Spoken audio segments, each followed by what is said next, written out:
Hello दोस्तों, स्वागत है आपका हमारे YouTube चैनल पर। आपको डेली करंट अफेयर कराया जाता है। कृपया वीडियो को लाइक करें एंड सब्सक्राइब कर दिया करें। दोस्तों, आपका पहला सवाल है, चौथा राष्ट्रीय चिल्का पक्षी महोत्सव जनवरी 2024 में अंडस्को से अंडस्को के बीच आयोजित किया गया है। इसके ऑप्शन है A 26, 29 B 27, 29 C 25, 29 D 21, 25।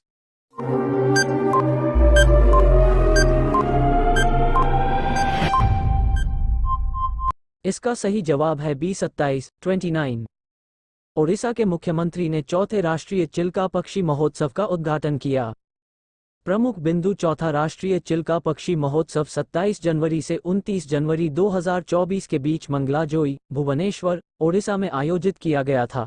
Chilka झील एक खारे पानी की झील और मुहाना चरित्र वाली एक उथली लैगून है जो पूर्वी भारत में ओडिशा राज्य के पुरी, खुर्दा और गंजाम जिलों में फैली हुई है। दया नदी के मुहाने पर स्थित और 52 नदियों और नालों से सिंचित चिल्का का जल प्रसार क्षेत्र 900 से 1165 वर्ग किमी के बीच है। क्रमशः ग्रीष्मकाल और मानसून के दौरान 4 नाशपाती के आकार का लैगून लगभग 64.5 किलोमीटर है लंबी तथा इसकी चौड़ाई 5 से 18 किलोमीटर तक होती है। 5 ये 32 किलोमीटर लंबे और 1.5 किलोमीटर चौड़े चैनल द्वारा बंगाल की खाड़ी से जुड़ा हुआ है, जो ज्यादातर खाड़ी के समानांतर चलता है और एक संकीर्ण थूक से अलग होता है जिसकी चौड़ाई 100 मीटर से कई किलोमीटर के बीच होती है। 6 लैगून को लवणता और गहराई के आधार पर मोटे तौर पर 4 पारिस्थितिक क्षेत्रों में विभाजित किया जा सकता है, अर्थात दक्षिणी क्षेत्र, मध्य क्षेत्र, उत्तरी क्षेत्र और बाहरी चैनल। दोस्तों, आपका अगला सवाल है, आगामी बाफ्टा फिल्म पुरस्कार 2024 में पुरस्कार कौन प्रदान करेगा? इसके ऑप्शन है A Deepika Padukone, B Shahrukh Khan, C Priyanka Chopra, D Ranbir Kapoor.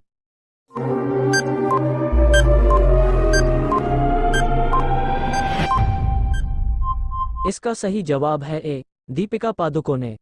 Deepika Padukone आगामी बाफ्टा फिल्म अवार्ड्स 2024 में एक पुरस्कार प्रदान करेगी। प्रमुख बिंदु 1 Deepika Padukone BAFTA film awards में पुरस्कार प्रदान करेगी। 2 प्रस्तुतकर्ताओं की सूची में मनोरंजन उद्योग के कई प्रमुख नाम शामिल हैं। 3 पिछले साल दीपिका पादुकोण ने अकादमी पुरस्कारों में एक लाइव प्रदर्शन पेश किया था। 4 राइजिंग स्टार पुरस्कार पूर्व विजेता एम्मा मैके और जैक ओ'कोनेल द्वारा प्रस्तुत किया जाएगा। 5 David Tennant BAFTA film awards की मेजबानी करने के लिए तैयार है। 6 बाफ्टा फिल्म, गेम और टेलीविजन में उत्कृष्टता को बढ़ावा देने वाली एक प्रमुख स्वतंत्र कला चैरिटी है। 7 इस कार्यक्रम का उद्देश्य यूके और अंतर्राष्ट्रीय स्तर पर रचनात्मक प्रतिभा को पहचानना और समर्थन करना है। दोस्तों, आपको वीडियो कैसी लगती है कमेंट में जरूर बताएं। दोस्तों, आपका अगला सवाल है, फरवरी 2024 में केंद्रीय स्वास्थ्य मंत्री डॉक्टर मनसुख मंडाविया द्वारा एम्स नई दिल्ली में कौन सी पहल शुरू की गई? इसके ऑप्शन है A AIIMS SBI smart health card, B AIIMS SBI smart payment card, C AIIMS SBI digital health wallet, D AIIMS SBI cashless लेन देन कार्ड।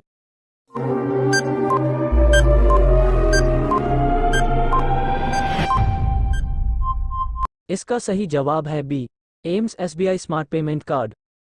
केंद्रीय स्वास्थ्य मंत्री डॉक्टर मनसुख मंडाविया ने एम्स नई दिल्ली में एम्स SBI स्मार्ट भुगतान कार्ड पहल का उद्घाटन किया। प्रमुख बिंदु 1 कार्ड का उद्देश्य भुगतान प्रक्रिया को सुव्यवस्थित करना और नकद लेन देन को समाप्त करना है, विशेष रूप से दूरदराज के क्षेत्रों के रोगियों को लाभ पहुंचाना है। 2 ये कार्ड मरीज की विशिष्ट अस्पताल पहचान UHID और आयुष्मान भारत स्वास्थ्य खाता ABHA ID से जुड़ा हुआ है। 3 इसकी वैधता अवधि 5 साल है और यह वित्तीय लेन देन के लिए एम्स की ई-हॉस्पिटल प्रणाली के साथ एकीकृत है।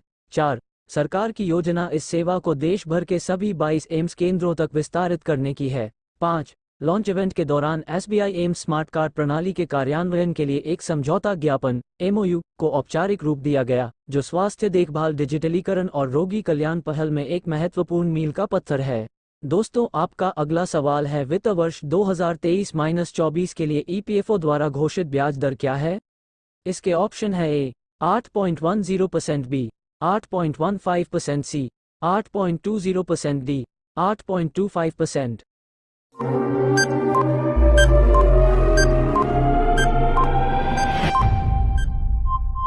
इसका सही जवाब है D 8.25%। वित्त वर्ष 2023-24 के लिए EPFO द्वारा घोषित ब्याज दर 8.25% है। प्रमुख बिंदु 1। ईपीएफओ कर्मचारी भविष्य निधि संगठन ने वित्तीय वर्ष 2023-24 के लिए भविष्य निधि जमा पर ब्याज दर बढ़ाकर 8.25% कर दी है। 2। ये पिछले वर्ष की 8.15% और 2021-22 में 8.10% की पिछली दरों की तुलना में 3 साल का उच्चतम स्तर है। 3। यह निर्णय श्रम और रोजगार मंत्री भूपेंद्र यादव की अध्यक्षता में ईपीएफओ के केंद्रीय न्यासी बोर्ड द्वारा 235वीं बोर्ड बैठक के दौरान लिया गया।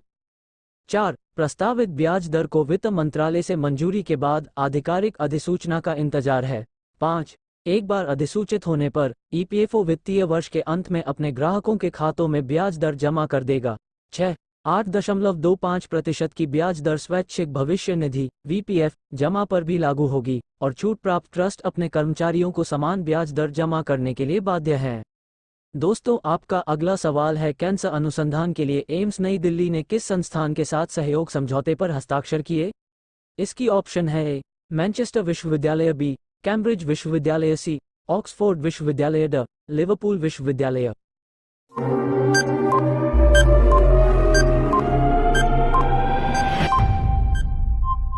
इसका सही जवाब है ड लिवरपूल विश्वविद्यालय। लिवरपूल विश्वविद्यालय और एम्स नई दिल्ली ने कैंसर अनुसंधान के लिए एक सहयोग समझौते पर हस्ताक्षर किए। प्रमुख बिंदु 1। एम्स नई दिल्ली ने AIIMS Liverpool collaborative centre for translational research in head and neck cancer ALHNS स्थापित करने के लिए लिवरपूल विश्वविद्यालय के साथ एक सहयोग समझौते पर हस्ताक्षर किए हैं। 2। सहयोग का उद्देश्य दोनों संस्थानों की विशेषज्ञता का लाभ उठाकर सिर और गर्दन के कैंसर में अनुसंधान को बढ़ाना है। 3। ये समझौता Liverpool head and neck centre LNHC, Liverpool विश्वविद्यालय और एम्स में head and neck cancer unit के बीच मौजूदा सहयोग पर आधारित है। 4। इस पहल का उद्घाटन केंद्रीय स्वास्थ्य मंत्री डॉक्टर मनसुख मंडाविया की उपस्थिति में किया गया। 5। ALHNS रणनीतिक लक्ष्यों के अनुरूप चिकित्सा नवाचार और व्यक्तिगत कैंसर उपचार को आगे बढ़ाने पर ध्यान केंद्रित करेगा। 6। आयुष्मान भारत PMJY और आयुष्मान आरोग्य मंदिर योजना के तहत 6 करोड़ से अधिक लोगों को इलाज मिला है, जिससे 1,12,000 करोड़ रुपये से अधिक की बचत हुई है। 7।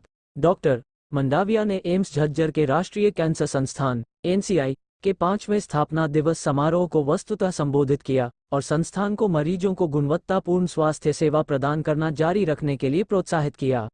दोस्तों, आपका अगला सवाल है, केन बेतवा लिंक नहर किस राष्ट्रीय उद्यान से होकर गुजरती है?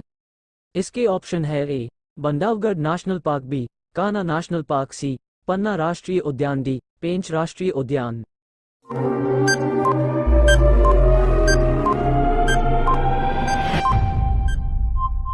इसका सही जवाब है सी पन्ना राष्ट्रीय उद्यान। 1। केन बेतवा लिंक नहर उत्तरी मध्य प्रदेश में स्थित पन्ना राष्ट्रीय उद्यान से होकर गुजरती है। यह एक बाघ अभयारण्य भी है।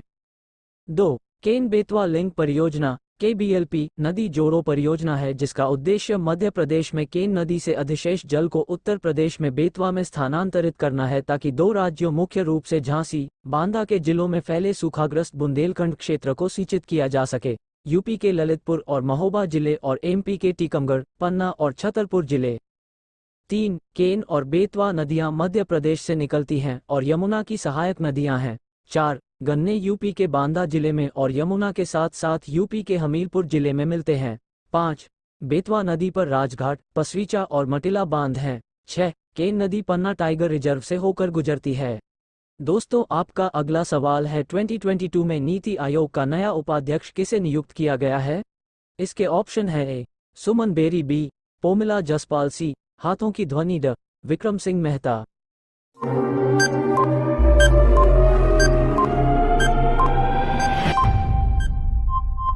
इसका सही जवाब है ए सुमन बेरी। प्रमुख बिंदु 1। नीति आयोग के उपाध्यक्ष राजीव कुमार ने लगभग 5 वर्षों तक संस्था के शीर्ष पर रहने के बाद पद छोड़ दिया है। 2। डॉक्टर सुमन के बेरी को नीति आयोग का नया उपाध्यक्ष नियुक्त किया गया है। 3। वो 1 मई 2022 से नीति आयोग के उपाध्यक्ष के रूप में कार्यभार संभालेंगे। 4। सुमन के बेरी ने पहले नई दिल्ली में national council of applied economic research NCAER के महानिदेशक के रूप में कार्य किया था। 5।